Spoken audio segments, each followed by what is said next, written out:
Assalamu alaikum rahmatullahi barakatuh. ‘Yan uwa masu bibiyar wannan shafin namu, barkanmu da wannan lokacin, barkanmu da sake saduwa a cikin wannan lokaci. A yau muna tafi da labari ko in ce ainihin darussa. Lalle labarin akwai darasi cikin shi sosai, kuma darasi ne wanda yake da matukar fa'ida. Kai kokarin sauraron wannan labari har zuwa ƙarshe dan zai iya canza maka rayuwa a cikin kankanin lokaci. Labari ne na wani ainihin dan makaranta, ko in ce labarin wani saurayi a lokacin da yake jami'a. A inda shi wannan saurayin a jami'a ya yi soyayya da wata yarinya, har ta kai suka yi alaka, har ta kai su da aikata alfasha cikin ainihin wannan lokacin.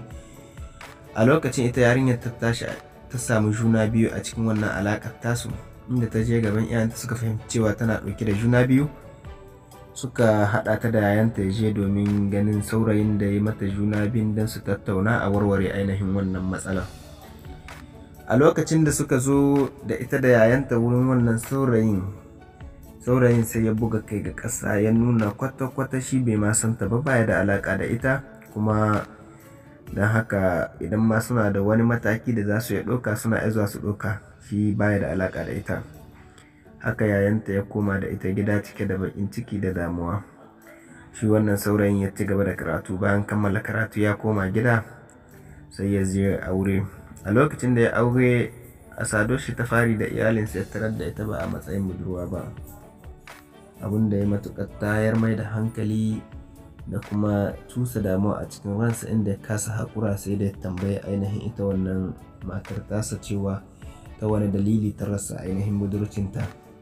Da kuma sai ta ce mai to shi ta yaya ya sanin cewa mace wadda ita ce da budurci wadda ba ta da budurci ba, in ba aikinsa ba ne shi ma. Ta ce kaga mu ruha ma juna asiri, mu zauna lafiya.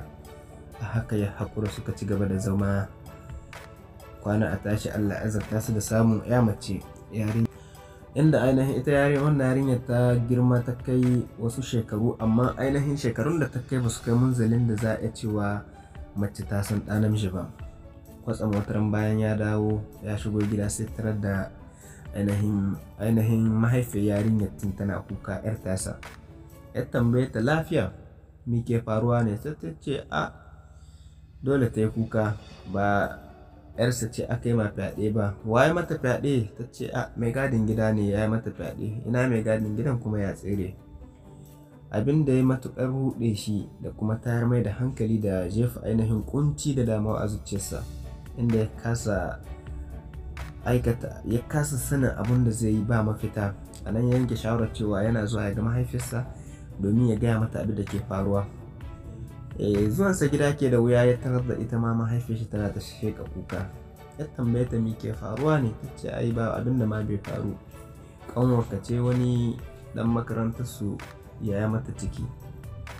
Ta ce yanzu ka ɗauke ta ku je can domin tattaunawa da shi wannan saurayin don fahimtar juna. A lokacin da ya ɗauki ƙanwarsa suka je ainihin makaranta, da ta nuna mai saurayin yana ƙoƙarin tattaunawa da saurayin.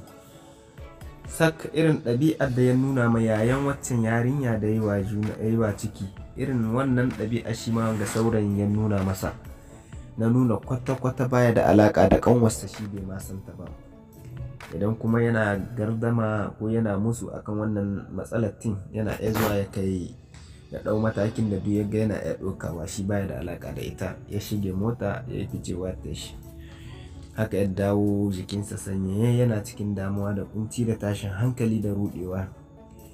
A nan ne ya tuna da duk irin ta'asar da aika, ya roƙi Allah maɗaukakin sarki cewa ya gafarta mai laifin da ya yi. Ya san tabbas ya tafka kuskure, inda ya yi laifi yana ganin shi ya yi laifi guda, Allah ya jarrabe shi da bala'i 3 tun nan duniya, shi alhali guda ya aikata. Ya roƙi Allah ya dakatar da abin haka, Allah ya sauƙaƙe, Allah ya kiyaye gaba. Ya ce dalilin shi na ainihin bayyana wannan labarin ne, ya ce saboda ya zama izina ga mutanen da ke shawar faɗa cikin irin wannan hanya, ko kuma waɗanda sun kaɗo ko wannan hanya ba hanya ce mai illa ba. Inda ya ce shi a halin yanzu ba abun da tsana a rayuwar shi sama da zina. To alal haƙiƙan zina babban masifa ce kuma babban bala'i ce cikin al'umma.